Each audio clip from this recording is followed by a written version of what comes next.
Hello guys, this is भावना शर्मा। आज हम बात करेंगे इलेक्शन कमीशन की।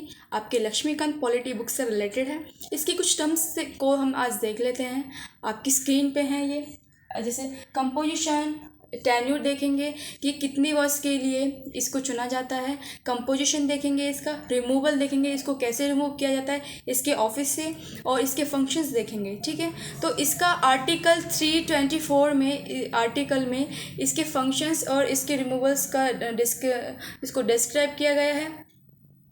देन हम ये देखेंगे कि आपका इलेक्शन कमीशन कौन कौन से इलेक्शन को कंडक्ट कराता है। तो आपका election commission president, vice president, parliamentary जो इलेक्शंस होते हैं उन सभी को, और आपके स्टेट लेजिस्लेचर्स के जितने भी इलेक्शन होते हैं उन सभी को आपको इलेक्शन कमीशन कराता है। लेकिन याद रहे, आपकी म्यूनिसिपैलिटीज़ और आपकी पंचायती राज से जितने भी आपके इलेक्शंस होते हैं उन सभी को ये कंडक्ट नहीं कराता है। उनके लिए एक और कमीशन है, वो है स्टेट इलेक्शन कमीशन, जो कि आपके पंचायती राज और आपके आपकी नगर निगम से रिलेटेड जितने भी आपके इलेक्शंस होते हैं उन सभी को आपका स्टेट इलेक्शन कमीशन कंडक्ट कराता है। ठीक है, देन हम बात करते हैं इनकी कंपोजिशन की। ठीक है, तो इनकी कंपोजिशन क्या है, मतलब इसमें कितने सारे मेंबर्स होते हैं। कंपोजिशन का मतलब ये है, तो इसमें आपके 3 मेंबर्स होते हैं। ठीक है, फिलहाल की बात करें तो 3 मेंबर्स हैं, और आपके लास्ट ईयर की आपके इट मीन्स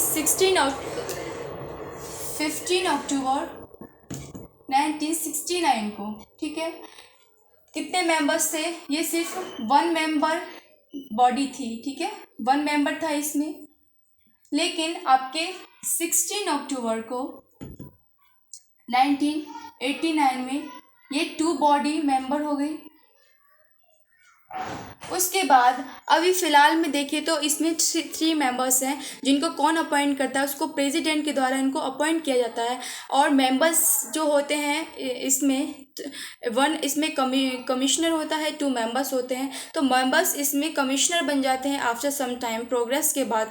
ठीक है, तो इनकी हम ये देख लेते हैं, इनकी टर्म क्या है, इनका टेन्योर, इनका शासनकाल कितना है। ये आपके 6 ईयर्स के लिए अपॉइंटेड किए जाते हैं बाय द प्रेसिडेंट, और 65 ईयर्स तक ये अपने पद पे रहते हैं। उसके बाद ये रिज़ाइन दे देते हैं।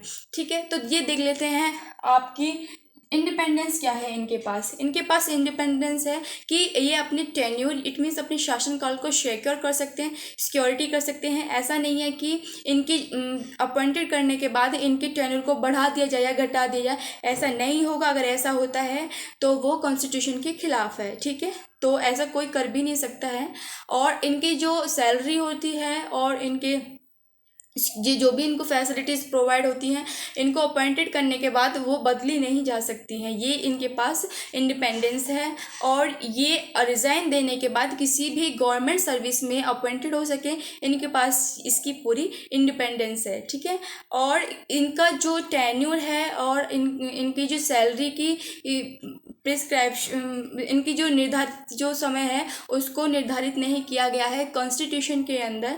ठीक है, और हम ये देख लेते हैं देन इनका रिमूवल कैसे होता है। इनका बिल्कुल जो रिमूवल है वो एज अ जो आपके सुप्रीम कोर्ट के जो जजेस होते हैं उनका जैसे रिमूवल होता है, ऐसे ही इनका रिमूवल होता है।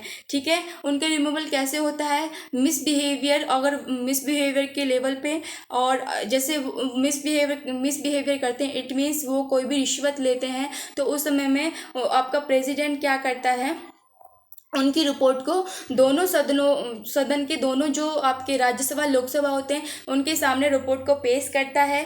इंक्वायरी करने के बाद अगर वो अपराधी होता है तो उसको रिमूव कर दिया जाता है। तो ऐसे ही आपकी सुप्रीम कोर्ट के जजेस होते हैं, वो भी बिल्कुल ऐसे ही रिमूवल होता है उनका। और इनका जो सैलरी होती है और इनके पास फैसिलिटीज़ भी बिल्कुल सेम दी जाती हैं जैसे कि आपकी सुप्रीम कोर्ट के जजेसों को दी जाती है। तो देन हम देखते हैं इनके फंक्शंस क्या क्या हैं। फंक्शंस बहुत ही इंपॉर्टेंट हैं, याद रखें, आपको पॉइंट वाइज मैं बता रही हूँ। इनके फंक्शंस हैं कि जब आपकी कोई भी न्यू पार्टी, जब नई पार्टी को भी बनाना होता है तो नई पार्टी को रजिस्टर कौन करता है, ये करता है आपका इलेक्शन कमीशन। ठीक है, याद रखें, प्रेसिडेंट नहीं करता है, कौन करता है, आपका इलेक्शन कमीशन रजिस्टर करता है। न्यू पार्टीज़ जो भी बनती हैं उनको सिम्बल्स देता है, जैसे बीजेपी पार्टी का सिम्बल आपका क्या है, कमल का फूल है। तो ये ये कमल का फूल किसने दिया था, किसके द्वारा दिया गया, ये इलेक्शन कमीशन के थ्रू ही सिंबल्स दिए जाते हैं डिफरेंट डिफरेंट पार्टीज़ को। देन इलेक्शन कमीशन का फंक्शन है कि ये जितने भी आपके वो पोलिंग बूथ्स होते हैं वहाँ पर समय निर्धारित करता है कितने समय में आपका इलेक्शन होना चाहिए, ठीक है, कि कितने समय में कितने घंटे से लेकर कितने घंटे तक होना चाहिए। जैसे प्राइम मिनिस्टर के लिए जैसे इलेक्शन होता है पूरे कंट्री में, तो वो एक ही दिन पूरे कंट्री में होना चाहिए। ये समय कौन निर्धारित करता है, ये आपका इलेक्शन कमीशन करता है, ठीक है। और ये आपके गवर्नर को एडवाइस देता है, इसका फंक्शन बता रही हूँ। ये एडवाइस देता है गवर्नर को स्टेट लेजिस्लेचर के मेंबर की डिस्क्वालिफिकेशन के लिए, ठीक है, उसको एडवाइस देने का अधिकार है। देन हम बात कर लेते हैं, ये जब इलेक्शन हो रहा होता है और आपातकालीन स्थिति लग जाए, ठीक है, इमरजेंसी लग जाए, तो ये प्रेसिडेंट को एडवाइस दे सकता है उस समय कि आप इसको एक्सटेंड कर सकते हो आफ्टर 1 ईयर, ठीक है। और इसके पास राइट होता है कि ये इलेक्शन कमीशन से रिलेटेड जितने भी आपके कुछ जैसे आईपीएस ऑफिसर, आईएएस जो अधिकारी होते हैं, उनकी जो अपॉइंटमेंट होती है वो किसके थ्रू की जाती है, वो भी आपके इन्हीं के थ्रू की जाती है। और इनकी जो इनके जो असिस्टेंट्स होते हैं, ठीक है, वो कौन होते हैं, वो आपके डिप्टी इलेक्शन कमिश्नर होते हैं, जो कि आईएएस ऑफिसर्स होते हैं। उनके नीचे आपके सेक्रेटरीज आ जाते हैं, और फिर उनके नीचे बात करें तो उनके नीचे सेक्रेटरीज आ जाते हैं। देन हम बात कर लेते हैं स्टेट लेवल पे। तो स्टेट लेवल पे कौन होता है, स्टेट लेवल पे आपका जो असिस्टेंस का काम करता है, तो वो आपका चीफ इलेक्टोरल ऑफिसर्स होते हैं, जो कि गवर्नमेंट के थ्रू अपॉइंट किए जाते हैं। उनके नीचे आपके कौन से आते हैं, उनके नीचे डिस्ट्रिक्ट लेवल पे आपके रिटर्निंग ऑफिसर्स आते हैं, जो कि आपके आईएएस ऑफिसर्स होते हैं। और देन हम उनसे नीचे बात करें, आपके जो पोलिंग बूथ होते हैं वहाँ पर प्रिसाइडिंग का काम कौन करता है, वहाँ पर आपके कौन निर्धारित करता है, तो वहाँ के लिए आपके प्रिसाइडिंग ऑफिसर्स होते हैं, ठीक है। देन हम बात कर लेते हैं इनके विजन्स की, इनका पर्पस क्या है। इनका पर्पस है कि ये डेमोक्रेटिक कंट्री को मेंटेन करते हैं और इक्वलिटी और फ्रीडम पर फोकस करते हैं, और हमारा जो इलेक्शन है वो कैसा होना चाहिए, फेयर होना चाहिए, ठीक है। तो आज के लिए इतना ही। Thanks for watching me.